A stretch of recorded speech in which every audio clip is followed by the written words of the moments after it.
வணக்கம் வணக்கம் வணக்கம். நான் உங்கள் கோவா தாத்தா. கோவா தாத்தா டைரியில் எனக்கு என்ன பார்க்க போகிறோம்னா கோட் படம் ரிவ்யூ தாங்க இன்னைக்கு பார்க்குறோம். அதான் அந்த படம் ரொம்ப எதிர்பார்ப்பு. ஏன்னா நம்ம டைரக்டர் சூப்பராக அவர் எடுக்கிறவர். எப்படி நான் எப்படி சொல்கிறேன்னா மங்காத்தாவை பின்னி படத்தில் எடுத்தார். அதை மறக்கவே முடியல. எத்தனை வாட்டி பார்த்தாலும் அந்த மாதிரி அந்த விட எதிர்பார்ப்பு நிறையவே இருந்தது. சரி பார்ப்போம். விஜய் நல்லாவே நடிச்சிருக்கார். அதுக்கு எந்த குறையும் இல்லை. டான்ஸு பின்னி படத்தில் எடுத்துக்கார். அதுலேயும் எந்த குறையும் இல்லை. மற்ற ஆர்டிஸ்ட்டு பெரிய ஆர்டிஸ்ட்லாம் ஏன் போடுறாங்க? எங்கே கொஞ்சம் லேக் ஆகும்போது கொஞ்சம் அது லிப் பண்ணுற மாதிரி இருக்கணுமோ என்னவோ தெரில. அப்படி பண்ணி கூட நம்ம எதிர்பார்க்குற மாதிரி படம் அமையலை என்னை பொறுத்த வரைக்கும். ஏன்னா நான் வெங்கட் பிரபு அப்படின்னாவே அந்த மாதிரி எதிர்பார்க்கணும்.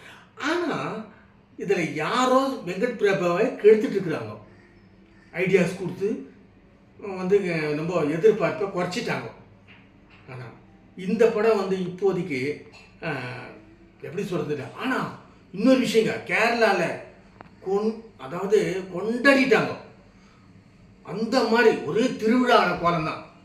கர்நாடகாவில் அங்கேயும் அப்படி தான் ஓரளவுக்கு.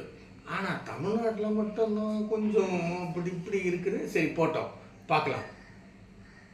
என்ன கோவா தாத்தா பொறுத்த வரைக்கும் இது அந்த அளவுக்கு இல்லை. என்ன கேட்டிங்கன்னா அவங்க ரசிகர் கொண்டாடுற மாதிரி தான் இந்த படம் இருக்குது. பொதுமக்கள் கொண்டாடுற மாதிரி அந்த அளவுக்கு எதிர்பார்ப்பு இல்லை. சரி பார்ப்போம் எப்படி படம் போகுது. சரிங்க, அடுத்த வீடியோவில் மீண்டும் சந்திப்போம். அது வரைக்கும் உங்கள்கிட்ட விடைபெறுவது உங்கள் கோவா தாத்தா. அந்த சப்ஸ்கிரைப் பட்டனும் அந்த பெல் பட்டனும் ப்ரெஸ் பண்ணி எப்பவும் போல ஆதரவு தாங்க. அடுத்த வீடியோவில் மீண்டும் சந்திப்போம். அது வரைக்கும் உங்கள்கிட்ட விடைபெறுவது உங்கள் கோவா தாத்தா. வெல்கம்.